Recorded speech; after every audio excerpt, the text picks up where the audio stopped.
తప్పు చేయకుంటే క్షమాపణ అస్సలు చెప్పను అంటూ కమల్ హాసన్ గారు చెప్పడం జరిగింది. అయితే రీసెంట్ గా థగ్ లైఫ్ సినిమాకి సంబంధించి ఒక ఇష్యూ అనేది జరుగుతుంది. అయితే తమిళం నుంచే కన్నడ ఒక లాంగ్వేజ్ పుట్టుకొచ్చింది అనే విధంగా కమల్ హాసన్ గారు చేసినటువంటి వ్యాఖ్యల్ని ఇటు కన్నడ వాళ్ళందరూ కూడా తప్పుపడుతున్నారు. ముఖ్యంగా సాధారణ ప్రజలతో పాటు ముఖ్యమంత్రి వరకు కూడా అందరూ కూడా ఈ యొక్క వర్డ్స్ ని వ్యతిరేకిస్తూ ఉన్నారు. అంటే 31వ తారీఖు వరకు మాకు క్షమాపణ చెప్పకపోతే ఖచ్చితంగా కన్నడ రాష్ట్ర వ్యాప్తంగా కూడా థగ్ లైఫ్ సినిమా మేము నిషేధిస్తున్నాము, థియేటర్లలో ఆడే విధంగా మేము చెయ్యము, అసలు అనుమతులే ఇవ్వము అనే విధంగా రాష్ట్ర ప్రభుత్వం కూడా వెల్లడించడం జరిగింది.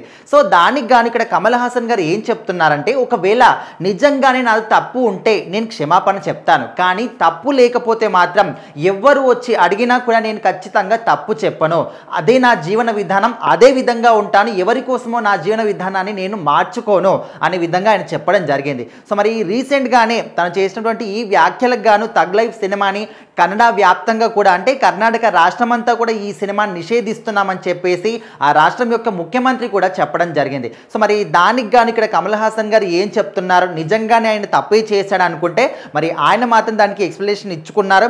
ఖచ్చితంగా ఒకవేళ నేను తప్పుగా మాట్లాడి ఉంటే, తప్పు చేసి ఉంటే నేను క్షమాపణ చెప్తాను, నో ప్రాబ్లం, కానీ ఏ మాత్రం కూడా తప్పు లేనప్పుడు నేను ఎందుకు క్షమాపణ చెప్పాలి, ఎందుకు తలదించుకోవాలి అనే విధంగా ఆయన మాట్లాడడం జరిగింది.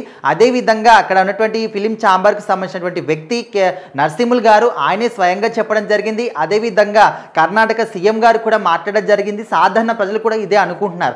ముఖ్యంగా ఇటు కర్ణాటక కావచ్చు, కేరళ కావచ్చు, అటు సైడ్ పీపుల్ ఎలా ఉంటారంటే వేరే భాషని వాళ్ళు అంగీకరించరు. ముఖ్యంగా మన తెలుగు వాళ్ళు ఎవరైనా వెళ్ళినా కూడా ఇక్కడ హిందీ మాట్లాడినా, తెలుగు మాట్లాడినా, ఇంగ్లీష్ మాట్లాడినా కూడా వాళ్ళు ఎవ్వరు కూడా స్పందించరు. అట్లీస్ట్ మనం మాట్లాడినా కూడా, బ్రతిమాలి మాట్లాడినా, బామాలి మాట్లాడినా కూడా వాళ్ళు మాత్రం మనకు చిన్న ఆన్సర్ కూడా ఇవ్వకుండా సైలెంట్గా వెళ్ళిపోతారు. సో అంతటి వ్యతిరేకత వాళ్ళు చూస్తూ ఉంటారు. కాకపోతే వాళ్ళు ఇక్కడికి వచ్చి ఢిల్లీకి వెళ్ళి, వేరే రాష్ట్రాలకు వెళ్ళి, వేరే దేశాలకు వెళ్ళి వాళ్ళు బతకొచ్చి ప్రశాంతంగా, కానీ ఇక్కడి వాళ్ళు అక్కడికి వెళ్తే మాత్రం వాళ్ళు ప్రశాంతంగా బ్రతకనివ్వరు. మరి ఇదేంటనేది చాలామంది కూడా ఎదురు ప్రశ్నిస్తూ ఉంటారు. సో ఇప్పుడు లాంగ్వేజ్ విషయంలోనే ఈ యొక్క సినిమా ఇష్యూ అనేది కూడా బయటకు వచ్చింది.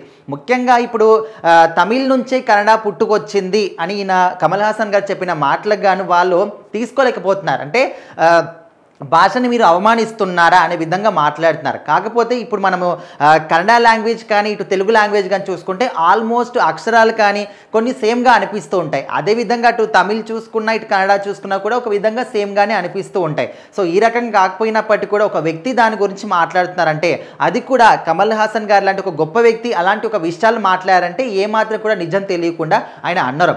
ఎన్నో సినిమాలకు కథలు రాశారు, ఎన్నో బుక్స్ చదివాడు, ఎంతో నాలెడ్జ్ ఉన్న వ్యక్తి ఆయన. సో అలాంటి వ్యక్తి ఆ ఒక వ్యాఖ్యలు చేశాడంటే ఖచ్చితంగా ఎంతో కొంత నిజం ఉండే ఉంటుంది. కాకపోతే అందులో ఎంతవరకు నిజం ఉంది ఏంటని తెలుసుకోకుండా ఈ విధంగా మాట్లాడడం కూడా కరెక్ట్ కాదు. అయితే థగ్ లైఫ్ సినిమాకి సంబంధించి ఆ సినిమా మీద చాలామంది చాలా ఎక్స్పెక్టేషన్స్ పెట్టుకున్నారు.